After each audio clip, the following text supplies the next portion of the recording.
Right, Red MX1 footage. Let's show you what it's a little bit what it's all about, what to expect, so on and so on. So when you dump the footage onto your system, this is how it comes out like. So each one of these folders here is where I paused it. Sorry, where I stopped the recording. So I shot the first scene, I stopped it. What the camera does, it automatically places it into its own individual hard drive folder. I do apologise, which is handy. It's very, very handy. And the files will look like this. It'll come up with a red logo on it, and this is what the file looks like. Now, before we go into our editors, and I've got a couple open for you, what you want to do is you want to download Red Syndicate Professional, which is free to download off the Red website.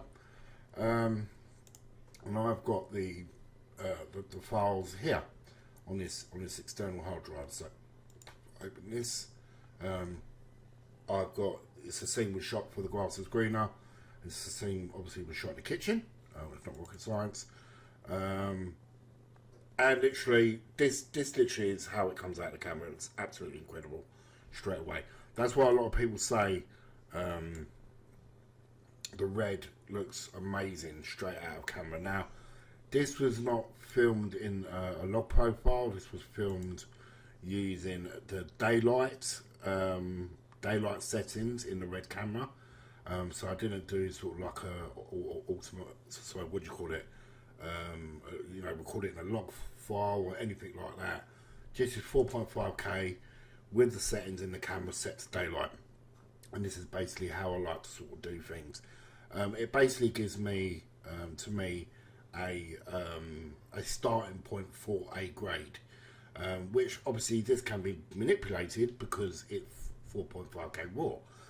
So even if I sort of didn't like this look here, I can change it the way I want. I can either do it via here, you know, set it up right here, or do it in my editor that I'm using. So let's jump over to Premiere. So this is Premiere, and as you can see, this is shot in a log flat. So as you can see here, it's very, very flat. The performance is okay. I mean, I have got a very high-end system, you know, so I mean, it plays okay. As you can see there, it plays okay. But you know, it still struggles sometimes. So what I normally do is I'll just knock the resolution to half, do my editing, and I'm good to go. So we also recorded the audio internally and externally as well. So as you can see, we've got some audio here from the scratch of the camera. So I plugged in an NTG4 straight into. I'm going to let you listen to literally what that sounds like here. So let's just have a playback. I'm recording action. Wasteman. Mum, what's a wasteman? Is it a man who collects... Now, as you can see here, it's very, very quiet. But what you normally do, because this is a mono track, what I normally do is we can go to our audio channels. You see there's just a single channel. I'm going to make this a stereo channel by duplicating that, bringing it down. So we've got two of them. And now we should have a left channel and a right channel. It's rubbish. Yes, darling. Now there's ways to boost the audio in Premiere Pro. We could boost this to make it louder, and it actually sounds pretty good. But what I will show, the best one to do it in is DaVinci Resolve, to fix the audio and make the audio a little bit more boostier, a little bit more loud, if that makes sense. Right, so yeah, so the audio comes out actually pretty good out the camera. Now I wouldn't sort of say use it, you know, professionally, but it's actually better than most cameras, if not a lot of cameras I've heard with you know, like the scratch audio.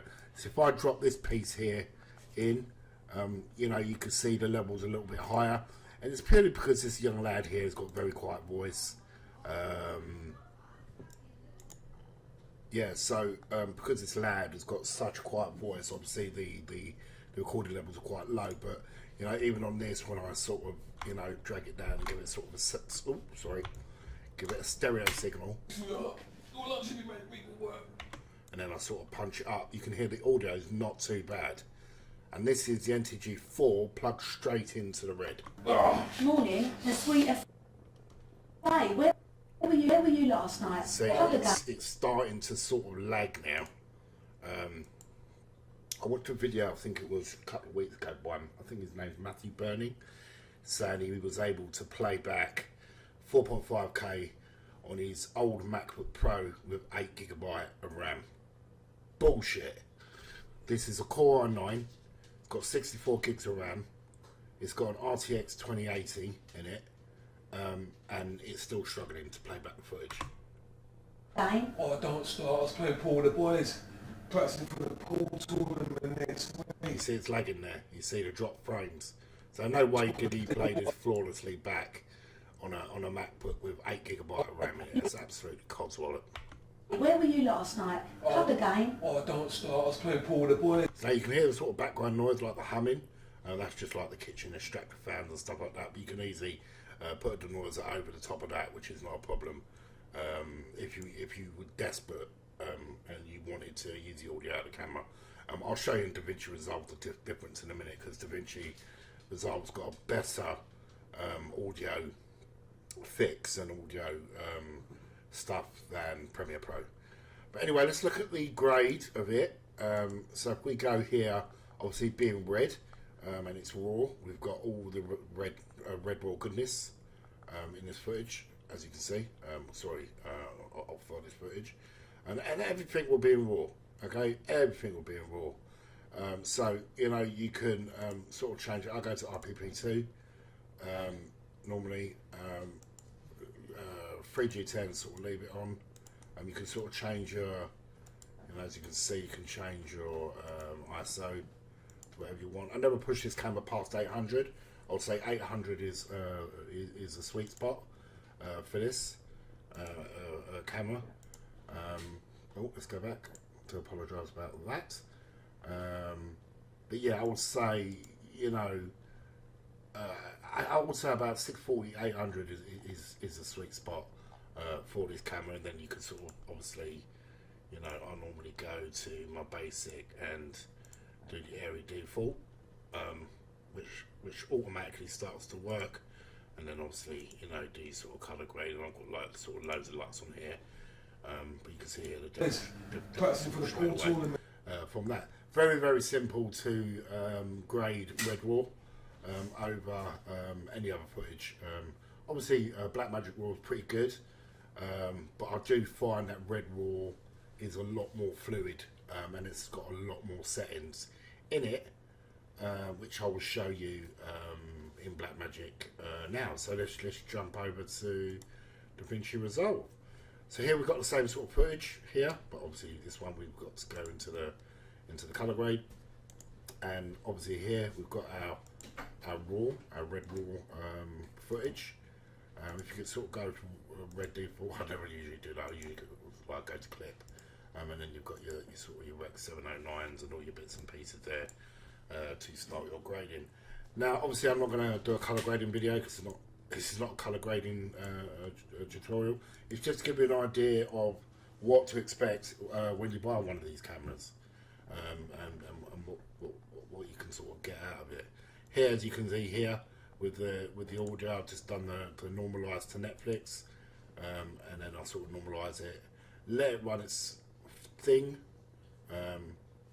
here, and obviously it's run its thing. Then I go to clip attributes, audio, and as you can see it's mono. I'll change it to stereo and put embedded 1 on it, and then automatically, if we listen, Yeah. see even on DaVinci Resolve, this footage struggles. So I mean, when you're editing, it's fine, because you can just drop your quality, drop your resolution, so on and so on. So if I go to my playback and go to where are we, timeline resolution, and I go to half, And I don't. it still struggles, Half as you can does. see. Well, mind you, I've got screen recording on, and I've got three three editors open, so it does run a lot better. But you know, if you go to quarter res on here, you'll be able to edit. No, I'm going to work. I don't see it. I can tell you. I bet the pub does. Right. Yeah, and I don't. Yeah.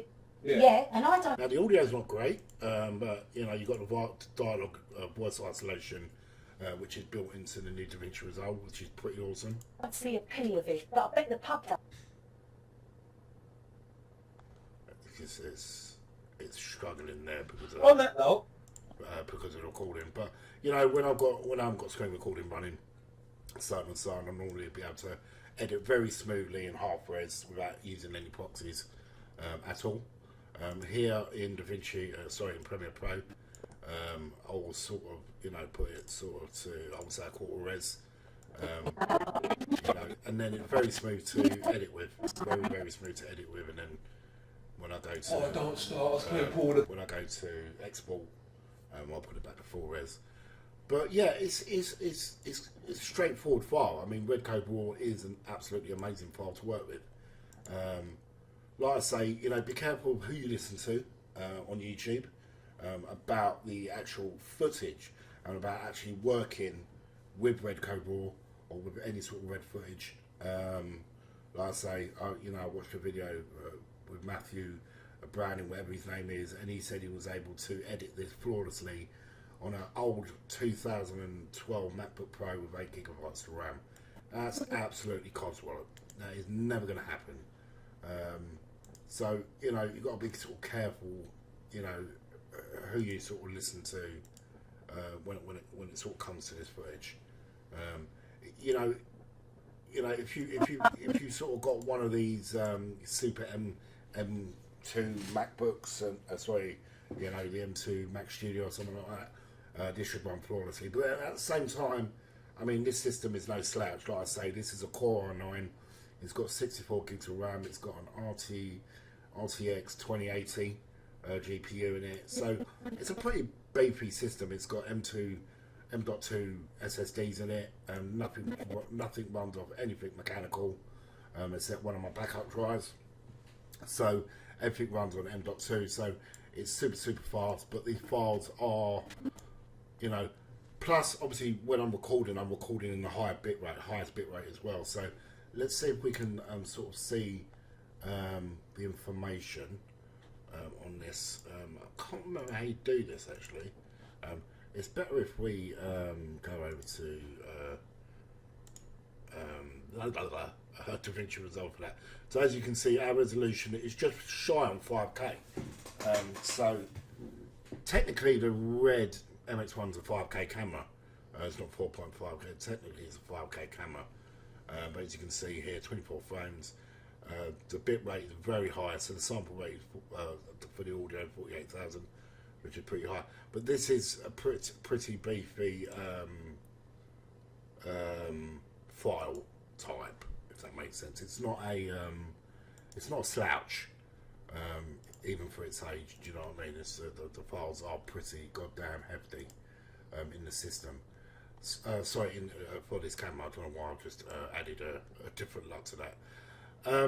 So yeah, I mean, look, I hope you sort of get where I'm sort of coming from on this.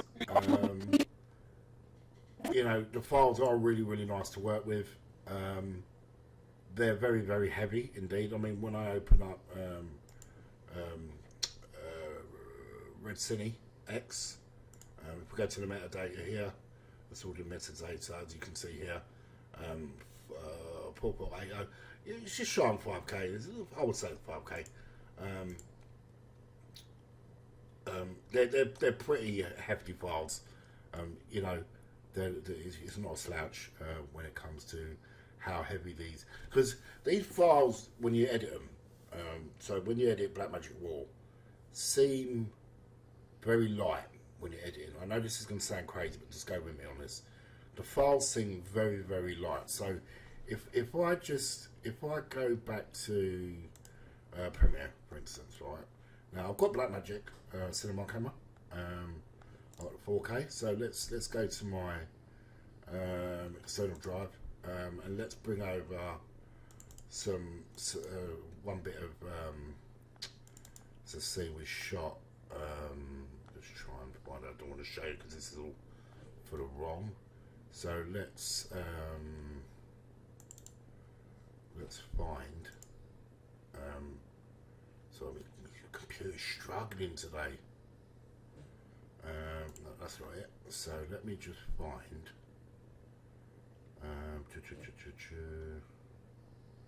Okay, so as you can see here, we've got Blackmagic Raw. This is all Blackmagic Raw here.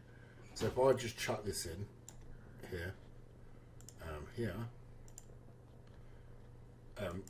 this just seems so much more easier to work with. So let's just go to my project window. Let's go to effects. So here we go. Obviously we've got clip. This is the metadata for the Blackmagic 4K. So let's just go and change some of this stuff. So let's go Rec 709. Let's just drop this down a bit. So let's just go to go. Let's just make it a bit more sort of viewable, this footage. As you can see, the aspect ratio, you know, is a bit weird on the Blackmagic. I ain't gonna lie to you. So let's go here.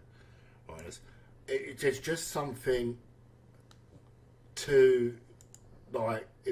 Let me remove the LUTs off of this a second. So let's just go back to here. Okay, so you know, this is straight out of the camera, and let's just fix this as well. Let's just go. Let's just reset this. Okay, so let's just turn this up. Oh, it's not letting me turn it off. Okay. Okay.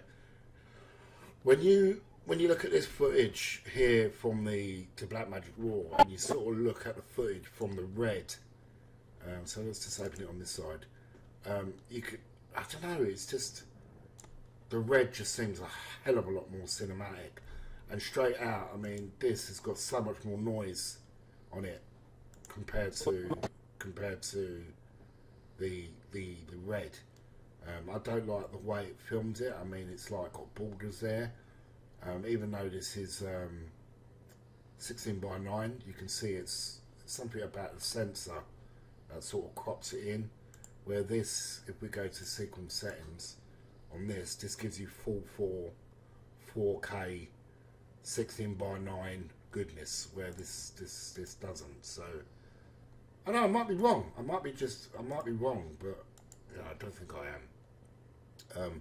The red just looks a hell of a lot better out of camera over the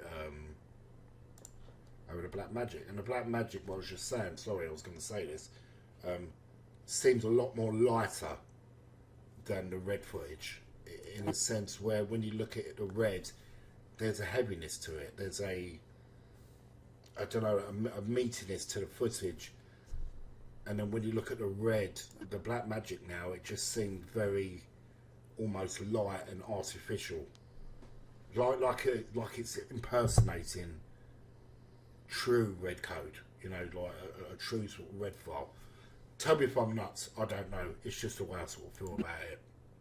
And I've been a Blackmagic user since the beginning. So I sort of think I qualify to sort of know what I'm sort of talking about when it comes to Blackmagic footage. So yeah. So anyway, let's just get the metadata on this. As you can see here, let's just have a quick look. Not really a lot of metadata here, but yeah, I mean, I hope this has made sense. I've not been too much of a waffle on this video, and yeah, I mean, I love my Red MX1, and I can't wait to use it on Don't Open the Door, and you know, bring some really awesome stories to life. Even though I do love my Blackmagic Pocket, I think the red absolutely destroys it. Yeah, no, it does. In fact, it destroys it, hands down. So, as always, guys, thank you so much for watching, and I'll definitely catch you in the next part of this video, where we'll be looking at storage options, you know, the red mags and stuff like that, and connecting them to your system. So as always, guys, I love you very much, and we'll definitely catch you in the next video. Ciao, ciao. See you again.